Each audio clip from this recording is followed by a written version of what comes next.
Ya, Assalamualaikum warahmatullahi wabarakatuh. Selamat pagi.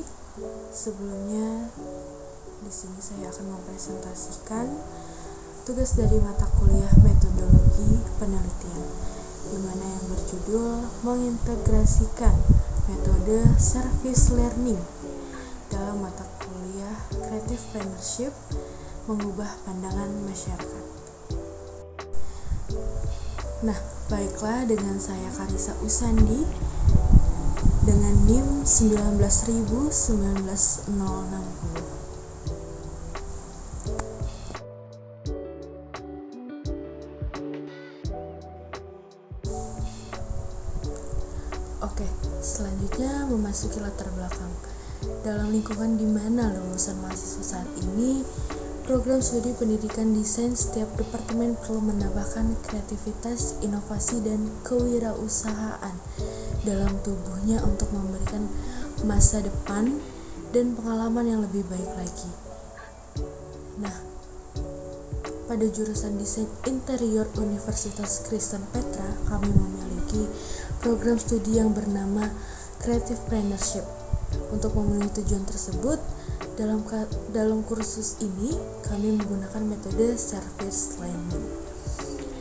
Kursus Creative Partnership ini didasarkan pada premis bahwa peluang bisnis startup baru identifikasi dapat dipelajari, dan bahwa pemilik industri kecil lokal dan siswa sebagai wirausahawan adalah mitra sempurna bagi perancang pemecah masalah berbasis universitas dan program kebutuhan masyarakat.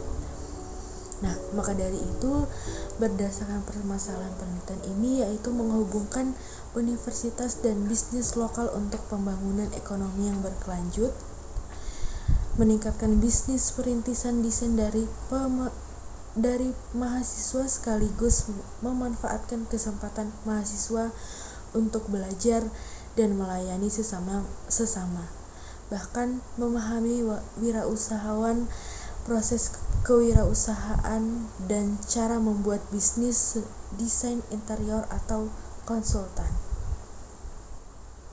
Selanjutnya, identifikasi masalah.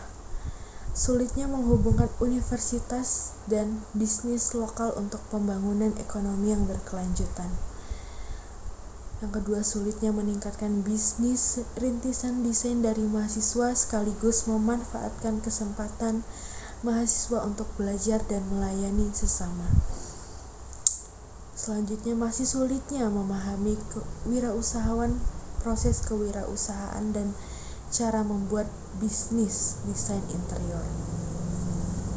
Berikutnya, rumusan masalah. Yang pertama, terdapat bagaimana menghubungkan universitas dan bisnis lokal untuk pembangunan ekonomi yang berkelanjutan. Yang kedua, bagaimana meningkatkan bisnis rintisan desain dari mahasiswa sekaligus memanfaatkan kesempatan mahasiswa untuk belajar dan melayani sesama. Yang ketiga, bagaimana memahami wirausahawan, proses kewirausahaan, dan cara membuat bisnis desain interior. Baiklah, selanjutnya tujuan penelitian. Tujuan penelitian ini untuk menghubungkan universitas dan bisnis lokal untuk pembangunan ekonomi yang berkelanjutan, untuk meningkatkan bisnis rintisan desain dari mahasiswa sekaligus memanfaatkan kesempatan mahasiswa untuk belajar dan melayani sesama, untuk memahami wirausahawan, untuk proses kewirausahaan, dan cara membuat bisnis desain interior.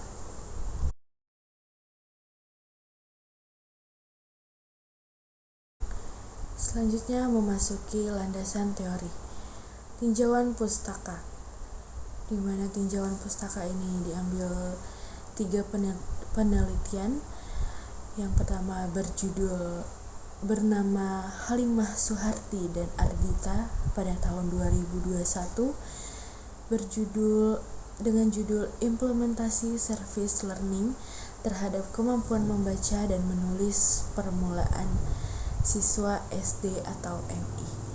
Dengan hasil penelitiannya, yaitu pendampingan yang dilakukan oleh mahasiswa telah berlangsung dengan baik, siswa mendapatkan ilmu dan pengalaman yang bermanfaat bagi diri dan lingkungannya, dan direkomendasikan untuk menerapkan kegiatan service learning hingga akan membantu siswa yang mengalami kesulitan dalam belajar. Yang kedua, terdapat Handayani dengan tahun 2021 berjudul Penggunaan Model Pembelajaran Problem Based Learning berbasis Service Learning untuk meningkatkan motivasi dan hasil belajar materi ketenaga kerjaan pada peserta didik kelas 11 MIPA 3 SMA Negeri 5 Semarang. Dengan hasil pengujian dan analisis ini menunjukkan hasil yang positif dan dapat meningkatkan motivasi. Nah, hal ini ditunjukkan dengan adanya ketercapaian ketuntasan klasikal dan peningkatan perolehan nilai rata-rata evaluasi akhir pembelajaran setiap akhir siklus. Yang ketiga, terdapat nama Ginting, Meisuri, dan Bahri pada tahun 2021 dengan judul Penelitian Pendampingan Pembelajaran Siswa melalui Kegiatan Service Learning dalam Kerangka Kampus Mengajar.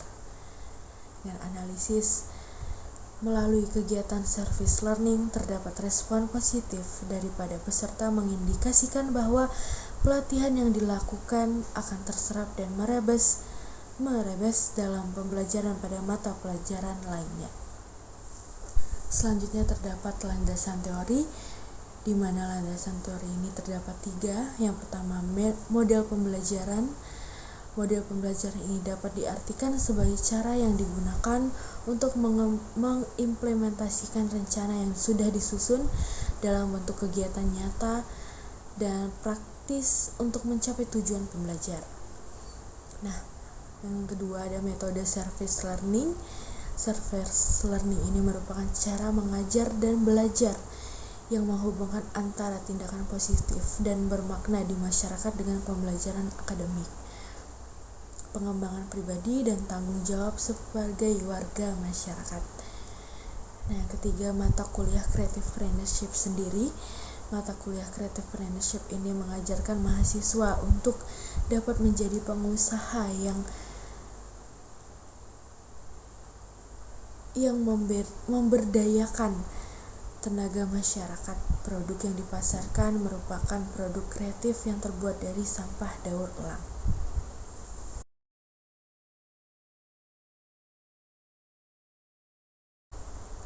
Ya, selanjutnya masuk ke bab 3, di mana metodologi penelitian. Nah, di mana yang berisi objek penelitian. Objek yang terpilih dari penelitian ini yaitu Departemen Desain Interior, mahasiswa Universitas Kristen Petra, dan 12 mitra komunitas. Nah, pada dasarnya kursus Creative Partnership ini dengan metode service learning merupakan hasil inovasi inventif seseorang untuk industri kecil di Surabaya. Nah, berikutnya terdapat data diperlukan, yaitu data primer dan data sekunder.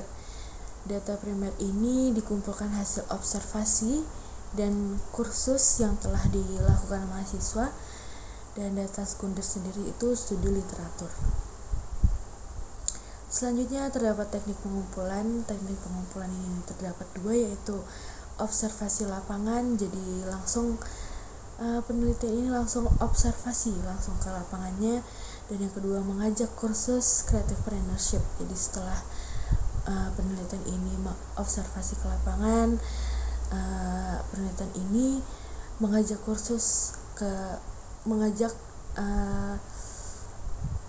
wirausahawan itu kursus Creative Partnership. Nah, yang terakhir ini terdapat tahapan penelitiannya, di mana tahapan penelitian ini yang dari dimulai kita membuat penelitian ini ya, di mana yang pertama ada mulai, kedua studi literatur, yang ketiga perumusan masalah, yang keempat penentuan tujuan, kelima pengumpulan data, keenam analisis hasil, yang ketujuh kesimpulan dan saran. Nah, selesai.